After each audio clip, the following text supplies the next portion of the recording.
boss lady from Unapologetic Instructors. We have Jimmy here, who's another PSD trainer. How are you doing this morning? Good, how are you? Hanging in there. I'm just about to pick your brain just a little bit.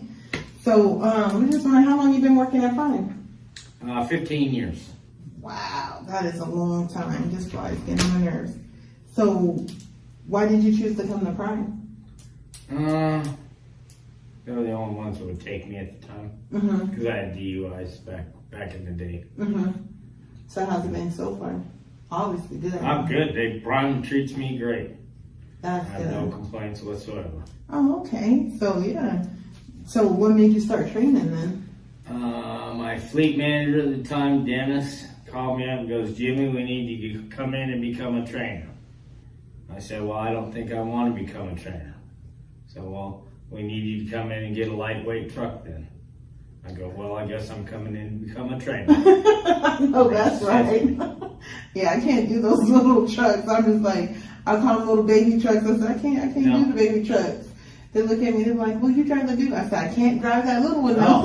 Like, I can't. It's small. That big one's small enough as it is. Right. Just that little baby. I told him, I said, what do you want me to sit on the bed and drive the truck? I said, I can't do the baby truck. So you've been training for? About 8 or 9 years. Oh. So since you've did that, so you have a high passing rate. I've noticed that. You have a high passing rate. So what's the method behind that? Make them think on their own. Yeah. Make them figure it out. And patience. Yeah. I didn't think I had patience, but I learned that here. Yeah, I try to teach them a little bit of real world backing while they're out there. Yeah. You know, how to maneuver that thing around. So you pretty much tell them to get the common sense part of it. And it's what way that trailer needs to go. Right. Because you hear in class a lot of it is steered towards the problem. Right. I don't know where the problem is. Right. But I do know what way that trailer needs to go. So I think, just keep it simple, stupid. That's what I try to do. I try to sit there and tell them, I said, you're not, these lines and cones is just here. I said, it's the common sense part that gets the trailer actually in the box, whether you need to go to the left, go to the right, how much to the left, how much to the right, which way does your trailer need to go? I said, because we don't really use lines and cones and reference points out there when we're actually. Because out there, they're real trucks out there. Right. And I tell them, I said, you guys look at these lines and cones like they're another truck and trailer, not that, oh, it's a line, oh, I just ran it over. No, you're sliding down somebody else's truck while you're trying to run it over. That cone ain't going to get out and beat the crap out of me because I hit it. Right. But that guy in that fancy Peterbilt might probably will. Right, he's going to get out angry. So, you always lived in Springfield? No, I'm from California. Oh, what part? Lake Tahoe. Oh, okay, I'm from San Bernardino. So. Okay. And you came all the way over here? Yeah. I worked in Southern California construction for about 13 years. Oh, wow. Grew up playing in the dirt, running heavy equipment. Oh my God. So I'm going to ask you, like everybody asked me, this was a culture shock getting here? Not really, because I didn't move to Springfield right away. I just was my home was in that truck for a lot of years. Yeah. So even when we started training back in the day, it was, you have a student and you take him out on the road, and it used to be 100 hours. Oh. They used to have. Okay. Before they could even be on the test schedule. So they went from 100 hours to when I started, it was 50,000 miles.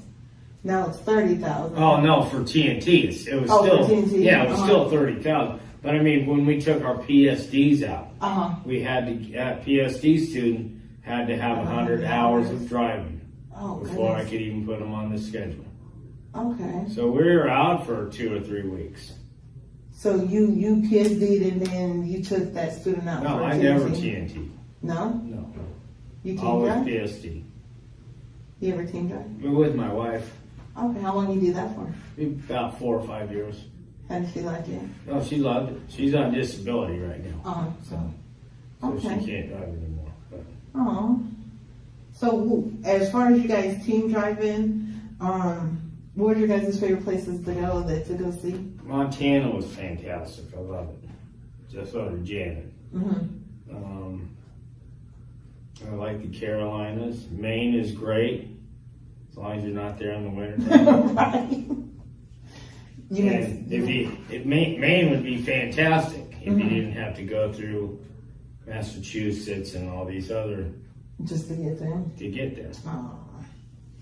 So as far as you've been driving for 15 years, so looking at when you first started driving, how trucking was to what it looks like now, because I know they call a lot of us steering wheel holders now from years ago, the super truckers.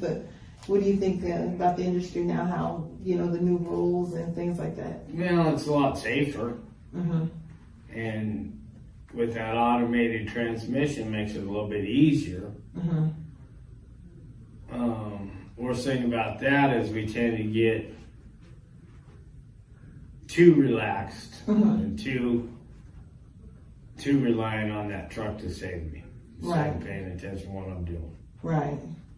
So I know manual, because my PSD trainer, he had a manual truck. So I really had to learn to focus on the truck, the trailer, and the gears. So you're constantly looking and watching.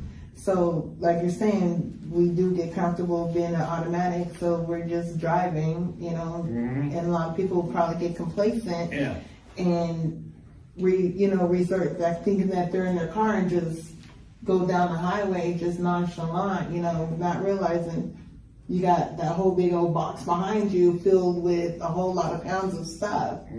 So to the point, it is good. The automatic is good, but it's, like you said, it's dangerous as well because then we get too relaxed. They get the tunnel vision and they're just going. They're like, well, steering wheel holders. Okay, I'll hold the steering wheel all day long, but so at the end of the day, you still got to be aware of what's going on. Oh yeah, you have to. So as far as like when you was team driving, I know it's pretty much like a learning process and things like that. What would you tell new team drivers coming out? Like, what would you recommend them do, or any suggestions? Or not really any suggestions. Just make sure you get along with that person first of all, because you're cooped up in a little 4x4 box. Right. I mean, even being married, I love her to death, but I still drove me crazy because you're cooped up in a little 4x4 box. So, and that me time sometimes was just taking a shower. Get away from each other for a bit. Yeah. So do you recommend, like I say, get out the truck, as much as you can instead of just always sitting in there, would you go places just purposely to sightsee and stuff like that? And I suggest having a little dog. Yeah. And that gives me an excuse to get out and walk. Right. That's what I had to do. I ended up getting me a dog because I would just run, just be in the truck and just run. And one of my other friends ended up getting blood clots in his leg.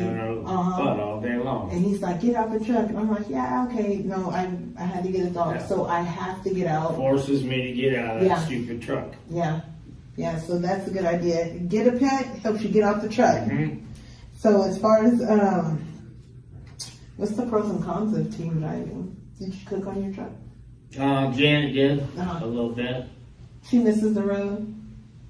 A little bit, I think she does, yeah.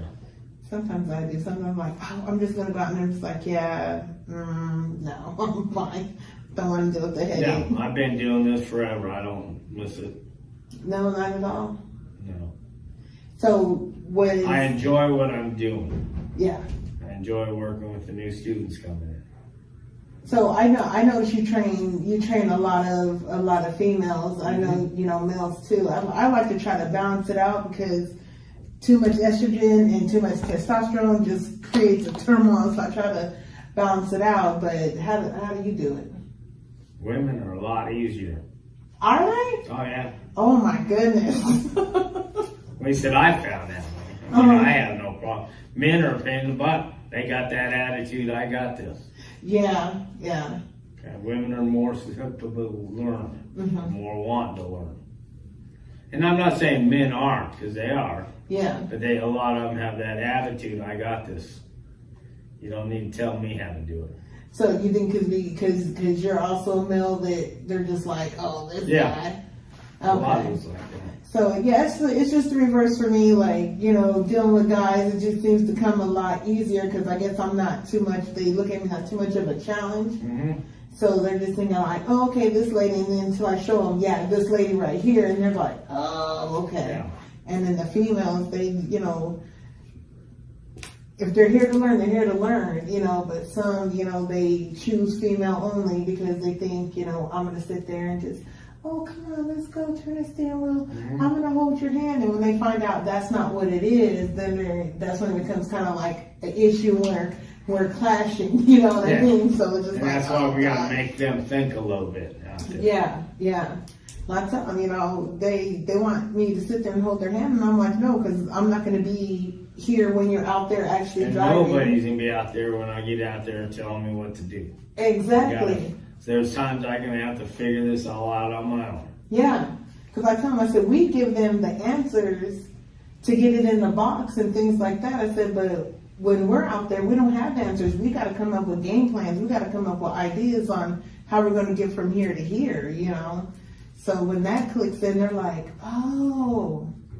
I said, so we do tend to give it a little bit easier, but I mean, at the end of the day, like, we got to come up with game plans. So luckily, you've been driving way longer than me, so I'm a newbie compared to you, even though I'm only 4 years in, but. And before I get out there and start backing out in the real world, I actually got to look at it. Yeah. Because I've seen people out there get stuck between that fence and that truck, and now they can't go anywhere. Right. Because they just started backing up. You've ever been stuck somewhere? No, but I've got myself in a lot of spots that a lot of people couldn't have got out of. What was your longest time of getting into a spot? Oh, I came down this is years ago. When I first started, went down this skinny little road and figured out I was going the wrong way. And had to flip a U-turn. Got turned around, but it was not real fun. Oh my gosh. I think I was in Tupelo, Mississippi, and I was at that Tyson, and when I say like, it literally took me 40 minutes, and by the time I was done getting into that spot, my arms were like spaghetti, like they just hurt. They was sore from just having to turn and inch my way into the spot. And I had asked the yard guy, I said, hey, can you move that trailer? Because I believe gave me an additional 5 feet. Hey, can you move that trailer? Oh, you got it. 40 minutes later, my arms is hurting, but I got it in there. Yeah. Guess what he does afterwards? He moves the trailer. Yeah. I'm like, oh my goodness, like stuff they put us through, you know? So I know you've probably been in more than enough of them situations. There's a spot in Miami that the only way you can get that thing in there is go back to basics. Yeah. And going back to basics is stop, turn it all the way, stop, turn it all the way. Yeah. And got it in there, then I had to walk it over to the spot. Guy came in next to me, he did the same thing. I got empty first, so I had to wait for him before I could go anywhere, because I couldn't get out. Oh my goodness. Because it's closer than what we have on that pad, that blue line. Right. It was actually a little bit closer. So that's what I tell my students. I sit there and tell them, you know, fix it in the least minimal space that you have to use. Yeah. I said, don't just become accustomed thinking you're about to have all this open area, because you're not. You know? So another question. Yeah. Pink is my favorite color, and I know that you're always wearing it. I think you outdo me sometimes. My wife's favorite color. Yes? Yeah. Tell you why. And you gotta keep the boss happy. Yes, I love it. I'll show you the truck we drove in.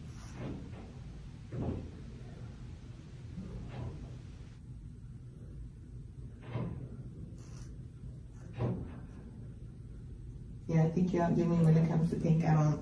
That was our truck. No way! Yeah. So they do have pink trucks? No? No? Like one of my old students was buying trucks from Prime and running them in Prime. But because it wasn't a Prime truck, I could order what I wanted. Oh, so I ordered a pink truck. I'm at the show. Y'all see that? And his phone case is the business. It's glitter pink. I love it. Yeah. Nice. Well, I appreciate you taking time and answering some of my questions. Not a problem, Mandy. This is Mr. Jimmy out here. Y'all see him, just tell him hi, hey, how you doing? He's the man in the pink. Always outdoing me. Yeah. I appreciate it so much, Jimmy. No problem, Mandy. And anybody, if you guys see him out there, ask him any kind of questions, he'll be more than happy to answer for you. So this is Boss Lady, Unapologetic Instructors, and we got Jimmy here. We'll catch you guys later.